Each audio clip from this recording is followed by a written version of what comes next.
अस्सलाम वालेकुम, मैं सलीना खान रिश्ता टीवी की जानिब से एक दफ़ा फिर से आपके सामने मौजूद हूँ एक नई वीडियो में एक नए रिश्ते के साथ।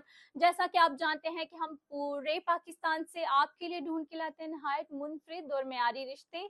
सो अगर अभी तक आपने हमारे टिकटॉक, फेसबुक और यूट्यूब अकाउंट्स को फॉलो और सब्सक्राइब नहीं किया तो जल्दी से जाके उनको फॉलो और सब्सक्राइब कर लीजिए ताकि नए आने वाली वीडियोस और अपडेट्स आप तक पहुंचती रहें। जो रिश्ता मैं आपके सामने पेश करने जा रही हूँ उसका कोड है AB 300 300। लड़की की उम्र है 25 साल, लड़की पठान है, पहली शादी है लड़की की और इसका कद जो है वो 5 फुट 4 इंच है। तालीम MA इंग्लिश है, भाई 3 है, एक बहन है। वालिद का अपना जनरल स्टोर है। नौशहरा, जिला खैबर पख्तूनख्वा, नौशहरा से इनका ताल्लुक है।